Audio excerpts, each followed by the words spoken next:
Thorpe Park in Surrey, England used to be a park full of family fun for, well, families, and has now evolved to be the thrill capital of the country, featuring rides that make you pack your knackers and scream like a little girl. So today, I'm going to take on the task of ranking the top 10 rides at Thorpe Park. And remember, this is my opinion. If you have any different opinions, make sure to put them in the comments below. And while you're at it, you might as well hit that subscribe button to not miss out on any future content. You ready? Let's get into it. Ladies and gentlemen, boys and girls, Thorpe Park Resort will open in 5, 4, 3, 2, 1. Welcome to the island like no other. Welcome to Thorpe Park Resort.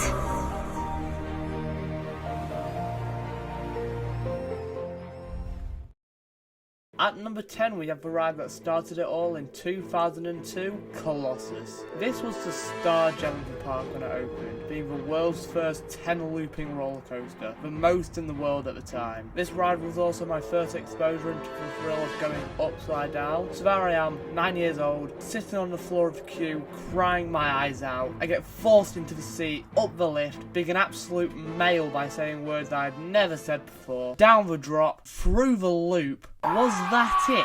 It opened my eyes. I loved this thing as a kid, and then year after year it got worse and worse and worse, and now it's a shaky piece of The trains are also god awful, like there's more leg room in the boot of my mum's smart car. The barrel rolls at the end are a signature moment, however painful, and can give some amazing views off-ride. And the same can be said for Tidal Wave at the number 9 spot. Like, you just need to watch it to know what happens. Oh my god.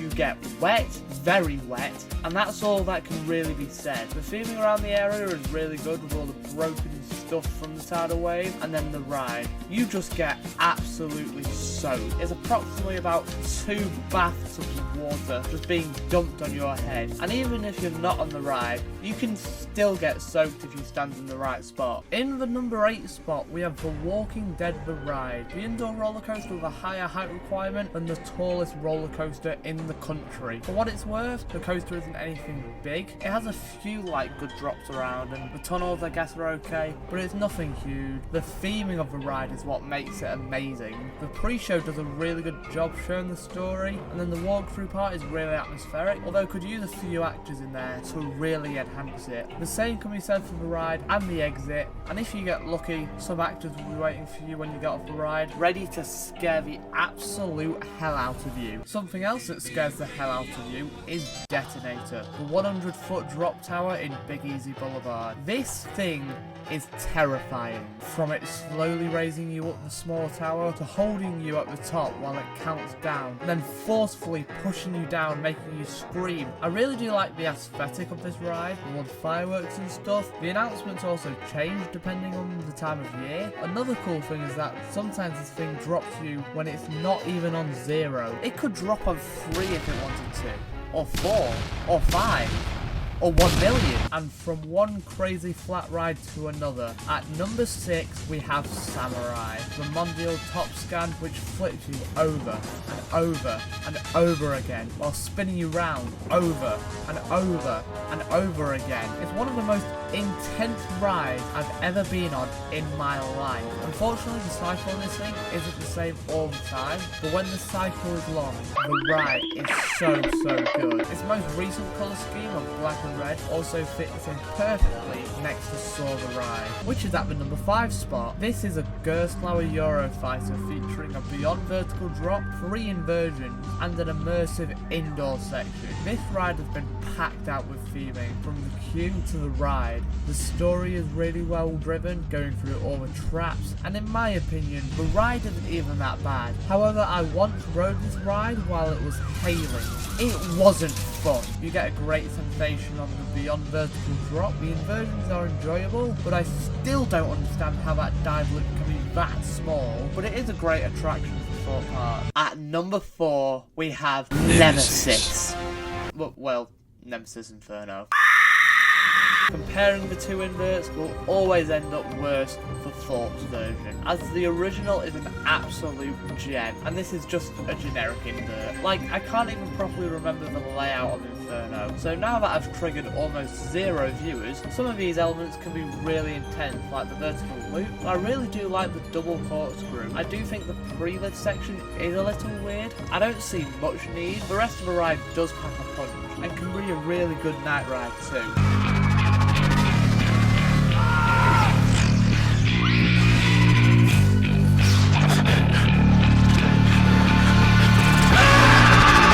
Pretty much our planet at the moment. We are in the top 3, and at number 3 is the Swarm. This is a B&M wing coaster, the first in the UK, and is great.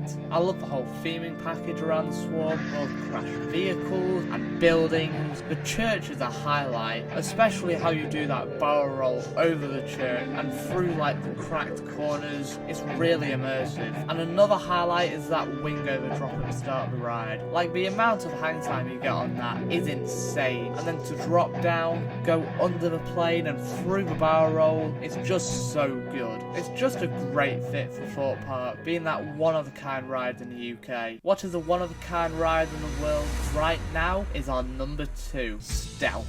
This is the dying breed of a hydraulic launch coaster, going 0 to 80 miles per hour in 1.8 seconds.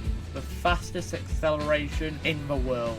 You Americans can shut up. I've ridden rides like Red Force, Formula Rossa. This launch is 1,000 times better. The amount of kick you get on Stealth is like no other. And in the front row, it's mental. Stealth is that type of ride that goes up the top hat and then back down to the brakes. However, you get great views at the peak of the top hat, and the airtime hill at the end gives some great airtime. I also really like how the area of Amity Speedway looks, especially after the refurbishment in 2024, and it would have been in the top spot if it wasn't for one ride. Now, I'm not going to do that thing where I say, oh, number 1 is Flying Fish. No, it's Double Tea Party. Like, what are you talking about? No, it's obviously Hyperia, the UK's tallest and fastest roller coaster, and what a ride it is. From that first drop to the outward bank roll thing to the stall, it's a great ride. Yes, it's not a perfect ride, especially regarding the length of it, and it's not had the greatest history with all the closures and rollbacks. Its opening was an absolute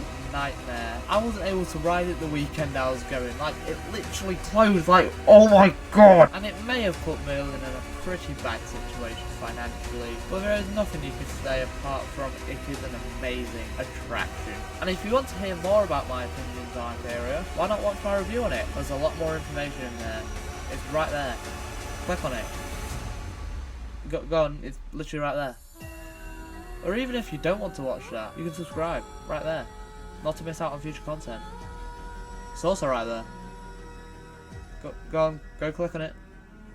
Well, that's it for this video, and I will see you next time. Goodbye.